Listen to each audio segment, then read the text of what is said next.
what's up and why, bringing you the bright side of life one fun moment at a time. Brought to you by the New Thought Media Network. Please put your hands together for your hosts, Rev Casey Taylor and Miss B Lovely. Miss B Lovely is not here today. She's off doing some big stuff out in the world. So I'm grateful. I'm Reverend Casey Taylor. My pronouns are they, them, and I'm grateful to be joined by our special guest, Reverend Dr. Donelle Cole. Hey, I'm happy to be here. I'm so glad that you said yes. I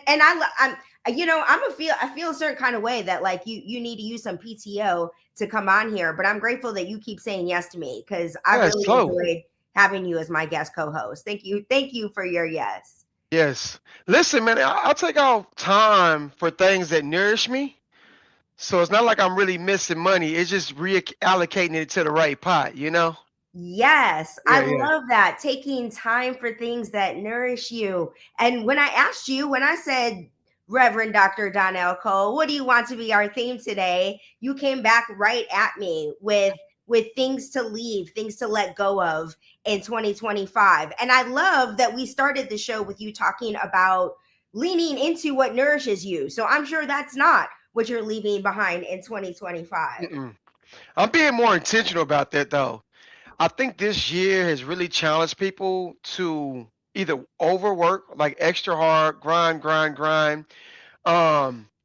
do it now, do it with everything, you know. And we didn't do it from a place of alignment. I think this year, I think we did it from a place of survival because of all the changes that we've experienced. And now I'm thinking, well, if I'm going to make these changes, can they at least be in alignment and not be out of a place of desperation? Can I have systems and tools that can support me where I can get things done more effectively, which actually honor what brings me happiness and joy, you know? That's what I'm taking into the new year. I hear that. I'm telling you, I'm taking something super similar, but my year and my world, my 2025 has looked very different. I let go of the hustle around 2020. Like, this whole concept of being woke, what woke looked like for me was recognizing, I was introduced to Trisha Hersey's The Nap Ministry in 2020 on Instagram. That was before her book Rest is Resistance on Instagram was the book was not released on Instagram, but Rest is Resistance, a manifesto, is the book that she released after that, and she really gained fame through the Nap Ministry. And in 2020, I was burning the candle at both ends at that time in my life. I was working full-time as a TV executive. I also was running Spirit Uncensored, a spiritual center that I had accidentally created. And so having a global pandemic in LA sit me in my house for a full year and really look at my relationship to grind culture, for me, moving to Oklahoma was the letting go of the grind culture. And this is like slow life. Oklahoma City, I call it like a Goldilocks city because, easy parking. Today, there was like a quarter inch of snow and the whole city shut down. So this is the life I came here for. Compared to like growing up in maybe Chicago. Yes. Where we were trudging through the snow to get to school. Those snow days were few far between, and we were in that snow getting to school. That's funny. Yeah. I think I've heard you say a couple of times about that, and just listening to how you've lived and existed in the flow this year, and just the more vibrancy and more energy that you have to serve at a greater capacity is something I've been like, okay, I need to figure out how to do this. Because this year I have been stretched thin. Like I've been able to do things, but I find that when you get exhausted, we push through with will, and will can only go so far. And so I think for the new year, that's what I really want to be intentional with, because I had friends who had strokes this year, like 3 people that I think are just amazing, and we honor them because of how ambitious they are. Like this year, I don't know if it's because I'm crossing over into my 40s and I see it more, but I don't want to get surgery. So I'm always looking like, what can I do that can help me live a better life, greater quality of life, greater contribution, which left less effort that doesn't require me to kill myself to get it done, man. It's crazy. Rest is absolutely the secret. And I my greatest, the quality that I had to learn was faith. That when I made a decision of choosing to rest, regardless of what the context is, regardless of how somebody else was going to feel about the fact that I was choosing rest, to trust and know that this decision is for my highest and best. Yeah. And like I have spoken a lot on this show about how I wrote this book, Making Peace with My Inner Shit Talker. And it's this 90-day program where making peace with my inner shit talker means that my shit talker is the one that's prioritizing somebody else's so-called needs over my own rest. And so knowing that when my body, my intuition is calling for me to slow down, and I think, as you're talking about like getting into this age bracket, I think it's a matter of the fact that I live from a place of rest since 2020. I'm inspired by other people who do that. And those people have a tendency to live healthier lives because of it, Yeah. Yeah. because rest, and because they operate from faith of knowing that the money's going to be there to pay the rent or whatever it is that they think they need to do for such and such to happen, letting go of Yeah. control and trusting their Yeah. intuition. That's the secret. That's the key. Sounds like living a meditative life. In some ways it is. And Yeah. honestly, Dr. Donelle, your message on Sunday has been sitting hard with me. It was Think Like a Monster was your talk title at Yeah. Tell United. me more. Yes, I sure do, because I was watching Frankenstein. Well, I was watching Frankenstein right before we connected. Like I got Yeah. Yeah. 10 minutes left of this movie, and there's a line in the movie where she said playing God makes you a monster. And I was thinking about how my way of being, my operating from control, that really is playing God. Instead of trusting that spirit is doing its thing, instead of trying to intervene, trying to control, that's the thing that's really held me back. And I shared with you this morning, we said this offline as we were checking in, like, how you doing, what's going on. I shared that that my very first encounter when I woke up this morning was somebody who called the police on me for having accused me of taking money from them. And also this month, somebody sent me an email saying that I had accused them of being the person who misappropriated funds from our spiritual center. I'd never met this person. I didn't know who they were. 2 weeks later, I ended up being a drummer at that person's their son's best friend's funeral. This young man took his life, and I served as a drummer at the funeral and got an opportunity to meet this woman who gave me this false accusation just 2 weeks earlier. So I've just been in the land of false accusations just this month, and I'm really recognizing that people who I don't know, I don't know really any of these people, see me as a monster in their story, and I don't even know who they are. Yeah. But That's like, crazy. but what what I am doing is I've been operating from a place of control. And so I'm seeing myself as being the monster in somebody else's story, and recognizing that we're all in this together, right? Like in Yeah. 2025, we're all in this together. I can criticize people for these false accusations. I can be a victim or a martyr and be like, look at all these things that are happening to me, and I'm just out here doing my minister thing on my show, Right. What's Up and Why, minding my business, being very, very transparent about my life, so that if I was stealing all my stuff, what would I even be Yeah. doing with my life? Yeah.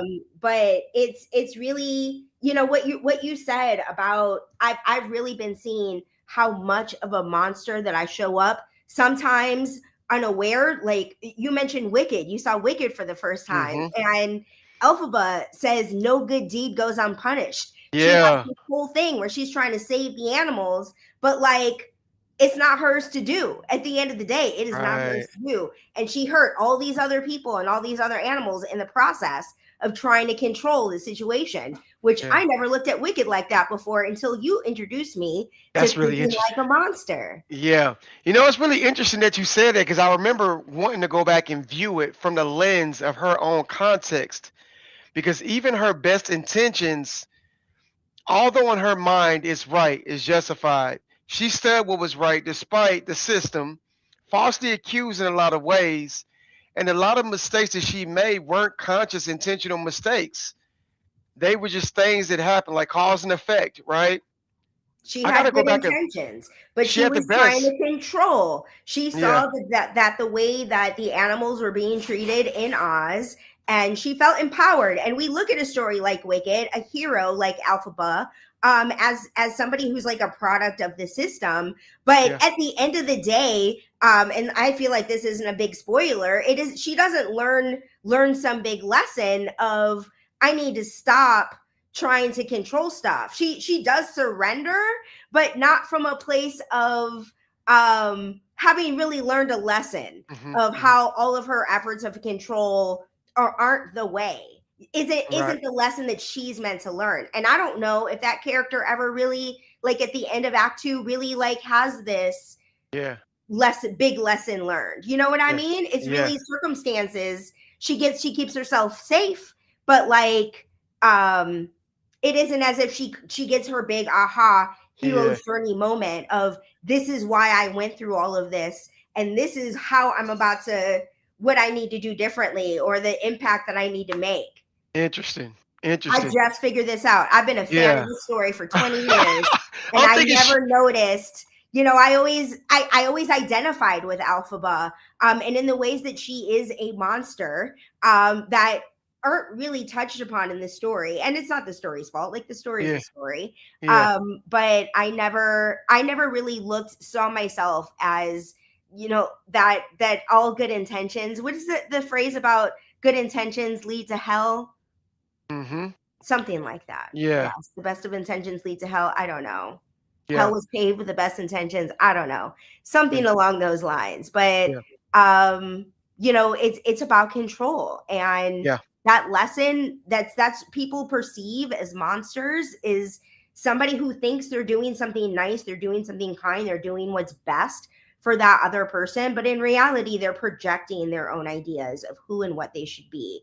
And Absolutely. So it makes me think about Thanos in the Avengers, how he wanted to get rid of all of these human beings yes, who were causing chaos throughout the universe, and at the cost of the greater good, sacrificing the few for the greater good. And in their mind, they doing it with the best intentions. It's just really chaotic. And I could also say some people say the president he's cleaning the swamp. He's it, right, and I'm thinking like sometimes we look at chaos and the role that chaos plays. Like you can't have a rebirth without chaos. But it's like at how much cost does it? How much destruction has to take place? And who's to say that the changes that's going to take place would be ideal for everyone that's left behind?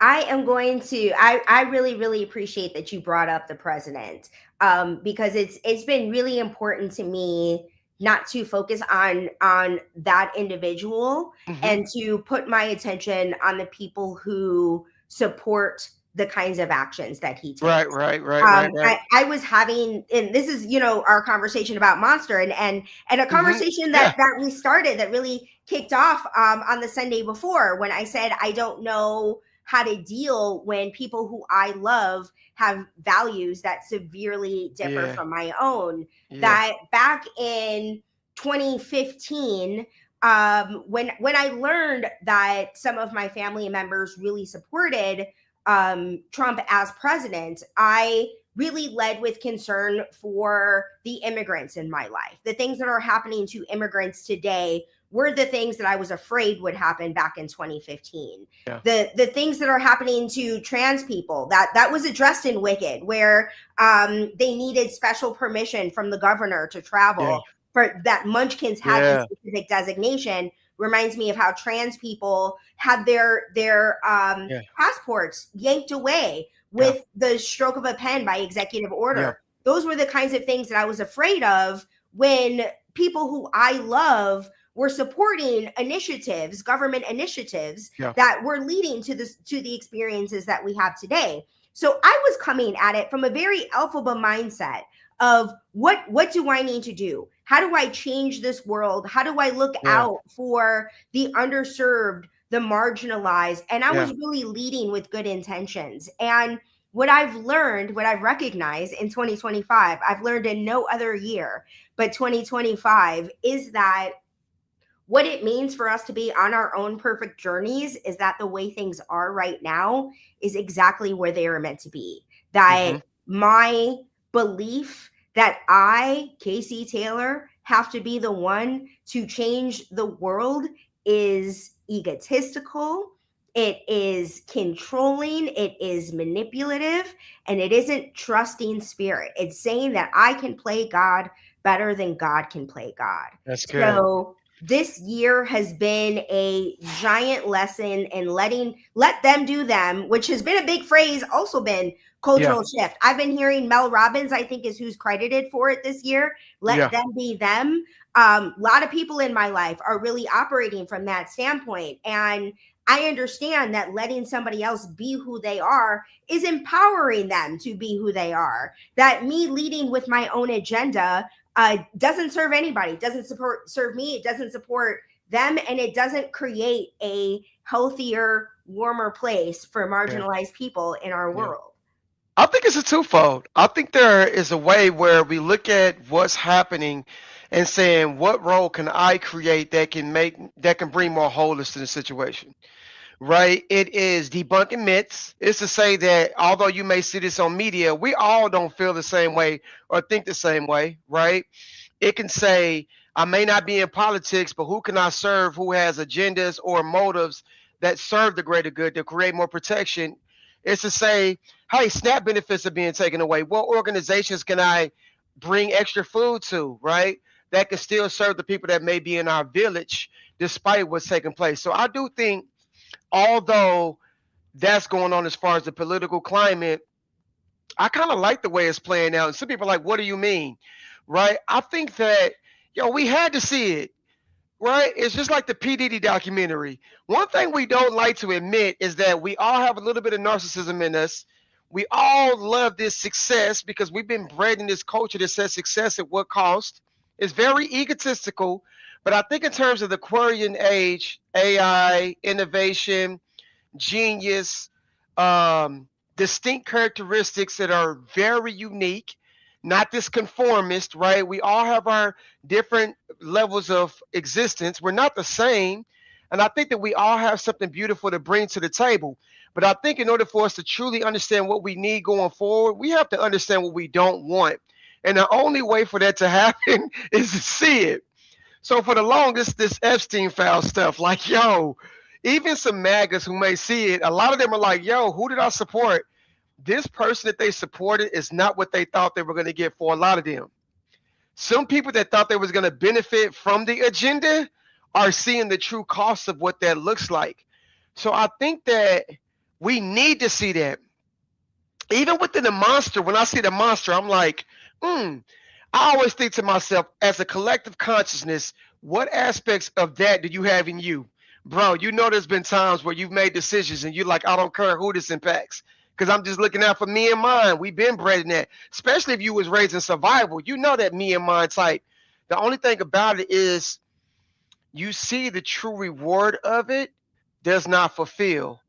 And that's what he's going to have to deal with at the end of the day. I hate to be like that. There are other people that may have to deal with it until there's a revolution. So then saying when it comes to control, now it's like, what role does that come in play? Because people in Nepal, they overthrown their government, right? There's different places where I think that may be a factor that may come to the forefront. But I think as far as what kind of leaders can we be for our country and for our common man, I think is a big part. I think even within the theme, I think like a monster. I understand we all have the monster, but what is my shadows? What are the things that I'm contending against? Where's my own prejudice, right? What is the thing that's within me that's preventing me from loving in the way I need to love and take care of my people and become the best version of myself within what I do have control? And that's just myself, not anybody else. So I totally agree with you.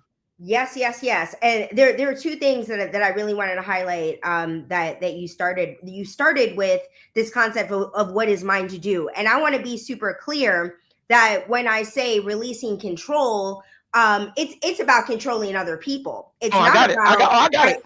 I hear Hmm. that. So Yeah, yeah, it's it's not good. about identifying what is mine to do. And I think that's that big distinction in listening to my own intuition versus reacting to what is happening out in the world Hmm. out there versus taking time to really listen to what is mine. And what Yeah, I've I like it. learned, for sure, what I've learned is what you just said about looking at the shadows. What I've learned is what is mine to do is to look at my own shadows, to do my own healing, to take responsibility for myself.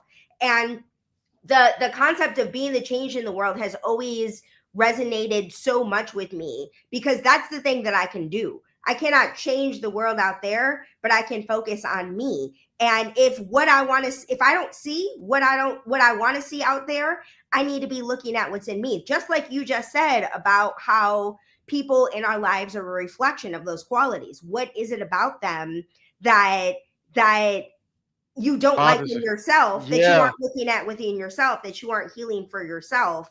And and that takes up way more time and effort yeah. than really, it's that line of from the Bible of why are you focused on that log in your brother, Log. the stick in your Yep, brother's eye, and yep, ignoring the log in your own. That yep. we all have these giant logs that are blocking our perspective, blocking our vision. And when we're putting our time and our attention on what's outside of ourselves, Yeah, then we're not doing anything. We're yeah. just, we're contributing to the way things are. The other thing that you said that I wanted to touch on with the P Diddy documentary, the conversations I've been seeing about that is the ACEs scores, about how, and you mentioned this as well with Hmm. survival, that when the experience of unhealed generational trauma persists Hmm. in this way leads to the P. Diddy's of the world reacting and responding to generational trauma in this way, and becoming the monsters in our culture Yeah. that we criticize and watch 50 Cent documentaries about, and have these conversations in social media and in New Thought Media Network series with each other. And instead of pointing fingers at Diddy, recognizing that we are in a culture where Yeah. healing generational trauma, that those past, like, we, this gets back to rest, right? Like, of resting, of doing your own work, of recognizing your shadows, Yeah, man. taking your control and your judgment and your anger off of what's happening out there and how people are treating you and what false accusations you might be Hmm. dealing with, Yeah. and recognize that every single one of these experiences is an invitation for you to look at that log in your own eye instead of Listen. judging the stick and the person you're calling a monster out Yeah. there. Yeah. Man, how we've glorified the greats. It's interesting to look at some of the icons and to see how they've been publicized in a certain image, but also as I watched it, what type of images fed into this idea, aspiration of power, influence, and control. Well, I listen to my daughter talk about what she thinks success is, and I think about when he first went through all this trouble, I was like, dang, because as a black man, there's very few pinnacles of success that we've seen, especially if you like entertainment. It was Jay-Z, it was Puffy. I mean, we didn't have Biggie. You may have Nas if you're a hip hop head, right? But that was one of the people where I was like, dang, this kind of sucks as a billionaire to see him climb to this level of prestige, but not know what's really taking place behind the scenes. But also, how many other people have even more going on that's created way more victims that'll probably never be heard out, the right? the whole like the Hollywood as is an incredibly tough, like, this was normal. That when I walked into Hollywood and got to know people who worked really closely with Diddy, the stories that they shared about what it's like to work with him, like the video at Yeah, the very beginning, the top of the documentary is him screaming like that. Like, that was him at a regular meeting. That yeah, was 9 a.m. on a Monday. yeah, From what I was told from people who worked in some of the companies that he was associated with, these were the stories that were being shared with me. So yeah, because I got an opportunity to really live behind the curtain, I really love that operating and leading with integrity. It was really hard for me to find my lane in an environment that's really not built for it's really just recognizing for A me moral code. what brought me into entertainment was to use, this is the again with the manipulation, I wanted to use TV as a medium to inspire positive change. So I was looking for those kinds of avenues, and I really recognized that the TV industry, there was this kind of um disregard for the Yeah. fact that the content was influencing our culture, really was just about Yeah. money. And the majority of the people that I met with were not bothered by the negative impact, the toxic impact that this content is having on us as a culture. So I was already trying to find my lane, and I love that I learned that Viola Davis is one of the few people in Hollywood. Kerry Washington, I got to give it to her too. Um, there are some incredible Black women. I don't know Oprah like that. Yeah. But like I can say that I did not have the greatest. I haven't had the greatest experience with her, and the people who I know who work with her haven't Yeah. had the greatest experience with her. But not to the level of Diddy. Like Yeah. Oprah's. She may not be. Yeah. I feel like she's not necessarily the image that she portrays. It feels more Yeah. like an image than a reality. Like Yeah. she Yeah. is Yeah. Oprah. It's just Yeah. that's how it feels in my experience with her. But I love that Viola is exactly who you see. Yeah. And it was such a blessing for me. Like that's how I got to this place of connecting with who I am authentically, is because the safe space that production company provided Yep. for me is like, you get to come here and be yourself. I'd never experienced that before. So So let me add this. yeah, please So do. this makes me say that it's okay to be the standard despite the adversity. 'Cause Viola went through hell Yes, to be the frame of reference to show people what's she did. possible. But you Yes, can't have that without the contrast. that's what I'm saying. That's what Right? I'm I saying. think I think as these doors start to open, we will prayerfully, and maybe I'm toxic positivity, but prayerfully, I'm hoping that we will come to a state of awareness where we'll know what policies and procedures we'll need to have in place that will create more of a thriving ecosystem where we don't have to deal with stuff like this. And I think that's why it's birthing new creations. Right? Tubi, I got friends. I'm in a movie. I got a couple movies with some friends. Now you have independent films and it's authentic and it's rich. We're starting to see like we need creativity like this. Black innovation, what is it? The writer's strike. Writer's strike. Hey, listen, we deserve more rights for our own creative work. Things like this are being birthed because of the strongholds that have held and gatekeepers that have held power that is not working. Also going out and support other artists, which you said this before on this podcast, but supporting people's creative work that magnifies or that reflects what we truly desire to see in the system so that we can get stuff like going, showing up to the movies. My homeboys come out with movies and we like, look, we're doing this, showing up to nonprofits that's actually doing the work, showing up to ministries that's doing this kind of work. I think that's important. That's why I we agree. continue. Yes, Yeah. yes. I love it, love it. And as we are coming up to a close of our show, I'm wondering, Dr. Donnell, would you be open to praying us out? Yeah, yeah, definitely. You ready? All right. All right, Lord. So we thank you for this amazing opportunity for me and KC to be able to connect. We pray that as we go out into the world that we would create the impact that would woo you. Pray that we would have hearts that would create and break the bondages of generational curses upon us, that the gifts that you bless us with would stir our hearts, that source would continuously magnify the beautiful gifts that we have, that would continuously aid us along our consciousness evolution, and that as we grow, you would help us to live more in our heart, more in the flow of what Casey have mentioned going forward, more healing, more ease. For we know that your yoke is light and that your burdens are easy. So we pray as we usher in the new year that more creativity will come to part, that more energy that will fuel those endeavors being successful will come to part. And we thank you for this success and release this prayer into the law that only knows yes. And I affirm this in any prayer that you see fit. And I would say, and so it is. Yes, so it is. Thank you so much, Reverend Dr. Donnell Cole. You are an incredible guest co-host. Thank you for your yes. I love that this nourishes you. Thank you all for who viewed today. And we invite you to have the best day ever. Hey, hold on. And shout out to Be Lovely. Do your thing, girl. Do your thing. Right. Since we shouting people out, I got to shout out our producer, Clarissa. Shout out to Clarissa for being here each week. Hey. Have the best week ever, y'all. Best week ever.